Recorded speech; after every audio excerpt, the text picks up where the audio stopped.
ఇక ముఖ్యమంత్రి రేవంత్ రెడ్డితో భేటీపై బీఆర్ఎస్ ఎమ్మెల్యేలు వివరణ ఇచ్చారు. నలుగురు మెదక్ జిల్లా ఎమ్మెల్యేలు రేవంత్ను కలవడంపై బీఆర్ఎస్లో తీవ్ర చర్చ జరుగుతోంది. దీనిపై బీఆర్ఎస్ ఎమ్మెల్యేలు క్లారిటీ ఇచ్చారు. ప్రజా సమస్యలపై చర్చించడానికి సీఎంను కలిశామని చెప్పారు. పార్టీ మారుతున్నారనే ప్రచారాన్ని పూర్తిగా ఖండిస్తున్నామన్నారు. తాము కేసీఆర్ వెంటే ఉంటామని, తమపై రాజకీయ దుష్ప్రచారం చేస్తున్నారని మండిపడ్డారు. లోక్సభ ఎన్నికల్లో బీఆర్ఎస్ జెండా ఎగురవేస్తామని ధీమా వ్యక్తం చేశారు.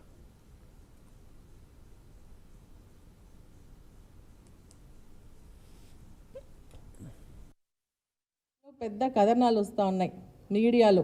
ఏంటంటే మేమేదో పార్టీ మారుతున్నట్టుగా, మరి రహస్య చర్చలు జరుపుతున్నట్టుగా, సీనియర్ నాయకులు ఎవరో మమ్మల్ని టచ్లో ఉన్నారు కాంగ్రెస్ పార్టీకి సంబంధించిన వారని చెప్పేసి చెప్తాను. దీన్ని తీవ్రంగా ఖండిస్తూ ఉన్నాము.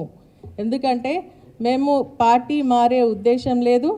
మా నాయకుడు కేసీఆర్ గారి పైన పూర్తి నమ్మకం, విశ్వాసంతో వారి నాయకత్వము పనిచేయడానికి మేము ఉన్నామని మొన్న కూడా స్పష్టంగా చెప్పడం జరిగింది. ఇద్దరు ముఖ్యమంత్రులు అయితే ఉండరనుకుంటా నేను. మరి మేము జనరల్గా పోయినాము. మాకు కాన్స్టిట్యున్సీకి సంబంధించి నేను మొన్నటి వరకు 10 ఏళ్ళు ఎంపీగా పనిచేసిన. మాకు మొత్తం జిల్లాలో ఎక్కడెక్కడ ఏం సమస్యలు ఉన్నాయి ఆ సమస్యల మీద నలుగురం కలిసి పోయినాము. మాకు కూడా తెలుసు ఏ కాన్స్టిట్యున్సీలో ఏ ఇబ్బందులు ఉంటాయి. మరి నేను గౌరవ ముఖ్యమంత్రి గారిని, రేవంత్ రెడ్డి గారిని కలిస్తే దాన్ని పెద్ద రాజకీయం చేసి పార్టీలోకి వెళ్ళి పోతున్నారు.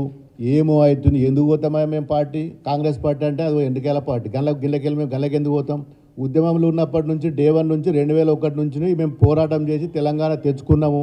మా మెదక్ జిల్లా అంటే ఉద్యమాల గడ్డ. గిల్లకెళ్ళి మేము గల్లకి ఎందుకు పోయి కాంగ్రెస్ పార్టీలో పోతామా? కేసీఆర్ గారు మేము హ్యాట్రిక్ ఎమ్మెల్యే కావడానికి 3 సార్లు నాకు బీఫామ్ ఇచ్చి మా మీద పూర్తి నమ్మకం, విశ్వాసం ఉంది. మాకు మాకున్నది, మాకు వాళ్ళ మీద ఉన్నది కేసీఆర్ మీద. కేసీఆర్ గారు టీఆర్ఎస్ పార్టీ మేము బతికినంత కాలం టీఆర్ఎస్ పార్టీని విడేది లేదు. ప్రజలు, మమ్మల్ని ఎన్నుకోబడ్డ ప్రజలు, నియోజకవర్గ ప్రజలు, మినీ ఇండియాగా మారి ఉన్న పటంచెరు నియోజకవర్గ ప్రజల కోసం ఎక్కడికైనా పోతాం, ఏమైనా చేస్తాం, డబ్బులు తీసుకొస్తాం, అభివృద్ధి చేస్తాం.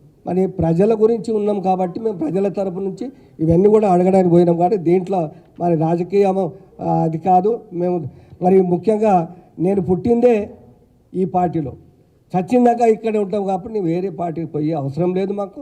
అందుకే మేము ప్రజల గురించి పోవాలనే ఉద్దేశంతో పోయాం. కాబట్టి దీన్ని మేము అందరం కూడా నిన్న రకరకాలుగా ఏదైతే మరి వస్తున్న టీవీలో కానీ లేదంటే ప్రెస్లో కానీ దాన్ని కూడా ఖండిస్తాం.